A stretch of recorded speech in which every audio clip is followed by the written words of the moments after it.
Bismillahirrahmanirrahim. Alhamdulillah. Allahumma salli ala sayyidina Muhammad wa ala ali sayyidina Muhammad. Amma ba'd. Burdah masih bab ketiga fi madhin Nabi sallallahu alaihi wasallam, bait ke-40 berapa nih?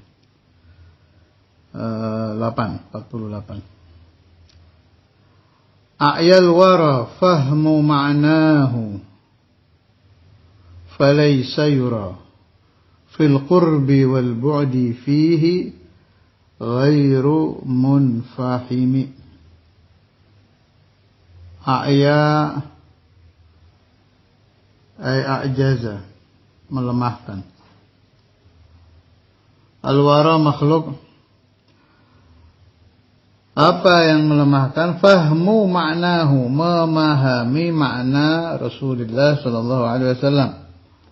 Atau boleh diartikan memahami hakikat Nabi Muhammad.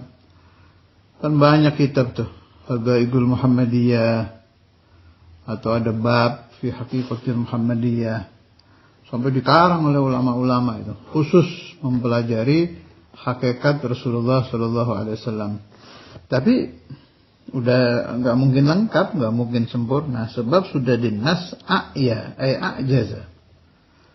Kalau bahasa Jawanya ngapesaken, melemahkan, artinya makhluk, bukan orang ini ya, makhluk manapun, mau malaikat, mau jin, mau manusia, kalau dia ingin memahami hakikatu Rasulullah sallallahu alaihi wasallam, dia tidak akan mampu.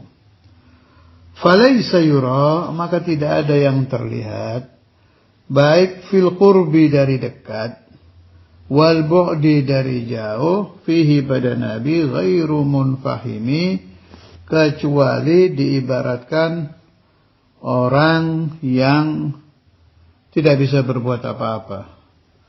Munfahim itu orang yang udah, saya nggak mampu, udah nggak bisa, saya nggak mampu. Al-ajiz, anil mujadalah, saya nggak mampu sudah. Dicoba dulu. Coba cari riwayat hidup Nabi dari hadis, cari riwayat hidup Nabi dari kalamul ulama, pelajari siaru Rasulullah sallallahu alaihi wasallam. Ya bisa, kalau kata orang-orang yang pernah mencoba untuk mempelajari Nabi itu, ujung-ujungnya mereka berkata, kami hanya mampu mempelajari Rasulullah sallallahu alaihi wasallam zahiran, yang kelihatan saja, tapi maknan, batinan, hakikatan kami tidak mampu. Nggak bisa. Boleh dicoba, harus. Justru itu yang dianjurkan. Terus kita mencoba mempelajari Rasulullah sallallahu alaihi wasallam. Sebab di dalam kita mempelajari Nabi, meskipun mustahil sampai kepada ghayah, kepada akhir, jangankan akhir, tengah-tengah saja nggak mungkin, itu tetap ada nilai-nilai yang diberikan Allah kepada kita. Satu, bisa jadi kita dapat nadrah dari Rasulullah sallallahu alaihi wasallam. Dua, berarti kita sudah tafakkur. Sedangkan pahalanya tafakkur sudah sering dibahas kan? Tafakkuru sa'a khairun min ibadati 70 sanah. Lebih bagus daripada ibadah 70 tahun, ada yang bilang 60 tahun. Kalau di tengah-tengah kita merenung tentang Nabi Muhammad SAW sampai meneteskan air mata, itu nilainya sudah beda lagi. Menambah kedekatan kepada Nabi. Ada lagi yang bilang menyebabkan kita selamat dari api neraka, tetesan-tetesan air mata yang muncul ketika kita asyik dengan Nabi Muhammad SAW. Ada lagi saya temukan yang bilang itu dianggap dekat dengan Nabi kalau mengenang beliau sampai menetes air mata. Ada lagi saya temukan orang kalau mengenang Rasulullah SAW sampai meneteskan air mata, betul-betul tetesan tadi dari mahabbah kepada Nabi Muhammad, itu bisa dihadiri oleh beliau sallallahu alaihi wasallam. Bisa dimasukkan orang yang mendapat syafaat, banyak sekali. faedah orang yang mengenang Nabi Muhammad. Ini nggak cerita baca sholawat ya, ini cerita mengenang. Kayak kita baca burdah ini, kalau kita tahu artinya dengan sempurna, nanti secara otomatis muncul itu kenangan-kenangan batin kita kepada Rasulullah SAW. Nah, kita nggak akan bisa mempelajari secara sempurna, tapi bukan berarti begitu kita tahu nas a'yal wara fahmu ma'nahu falaysa yura fil qurbi wal bu'di fihi ghairu munfahimi. Ya udah, kalau nggak bisa saya nggak mau, udah nggak bisa mau gimana lagi. Bukan begitu maksudnya. Baru mulai saja mengenang Rasulullah SAW itu, kita sudah mendapatkan fadailu la tuhsa. Fadilah-fadilah, keutamaan-keutamaan yang tidak bisa dihitung.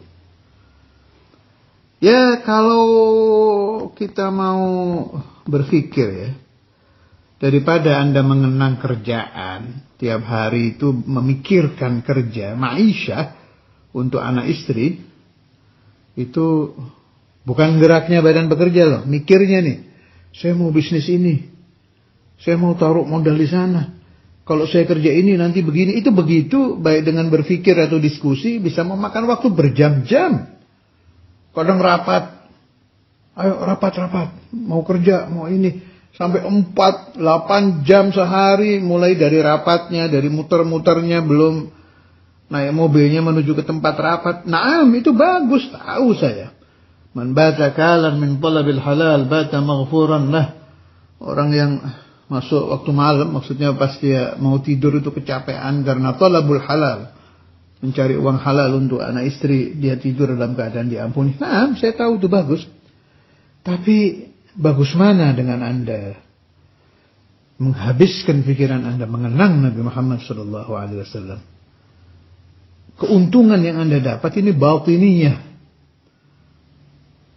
Keuntungan mengenang Nabi Muhammad SAW Anda akan dapatkan batiniyah. Ketenangan batin, bertambah dekat dengan beliau. Dan ketika batin yang sudah tersambung dengan Rasulullah SAW ini, nanti akan memunculkan aura positif. Nah, aura positif tadi akan memudahkan rezeki-rezeki zahir.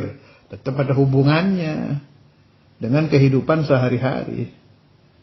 Belum lagi kalau Anda sampai dicatat orang-orang yang mencintai Nabi Muhammad, dicatat orang-orang yang dekat dengan Nabi Muhammad, dicatat orang-orang yang mendapat khususiyah perhatian dari Nabi Muhammad, khalas, Anda masuk di dalam kelompok yang mendapatkan syafaatu Rasulullah sallallahu alaihi wasallam fid dunya wal akhirah.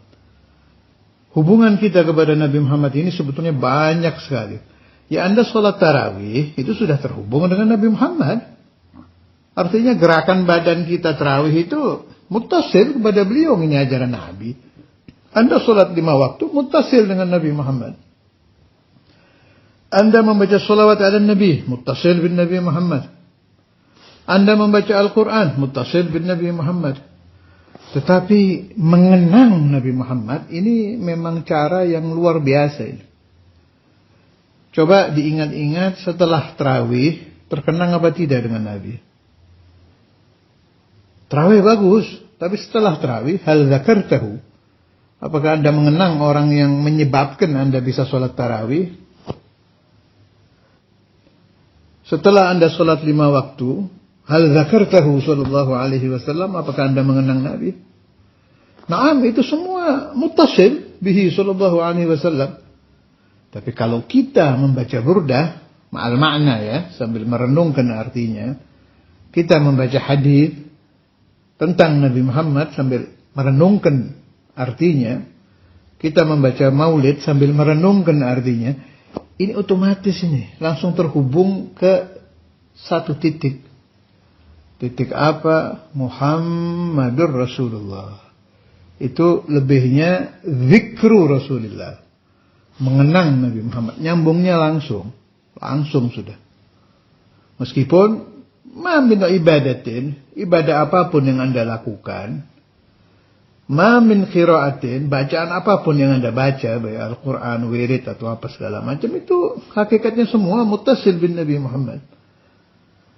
Bahkan ahlu tasawuf mengatakan, ma min ni'matin, nikmat apapun yang Anda dapat, itu semua muttasil bin Nabi Muhammad sallallahu alaihi wasallam. Naam, saya akui itu semua. Tetapi tidak menyebabkan pikiran kita merenungkan Nabi Muhammad sallallahu alaihi wasallam. Tapi kalau kita baca bait seperti ini, ayal wara fahmu ma'nahu falaysa yura fil qurbi wal bu'di fi ghairu munfahimi. Begitu diteliti artinya, dipahami maknanya, direnungkan maksud tujuannya, tersambung langsung. Oh, ternyata min awalil khalqi ba'da nuri Muhammadin sallallahu alaihi wasallam, makhluk kedua setelah Nur Muhammad, kelompok malaikat, kelompok jin, kelompok manusia, kelompok apapun yang bisa merenung, dijadikan satu itu renungan-renungan, ditujukan kepada satu makhluk yang bernama Nabi Muhammad SAW. Mereka mencoba itu semua, tetap akhirnya munfahim, nggak bisa. Yang betul-betul mengetahui hakikatul Muhammadiyah hanya khaliquhu, penciptanya, yaitu Allah Azza wa Jal. Wa sallallahu ala sayyidina Muhammad wa ala alihi wa sahbihi wa sallam.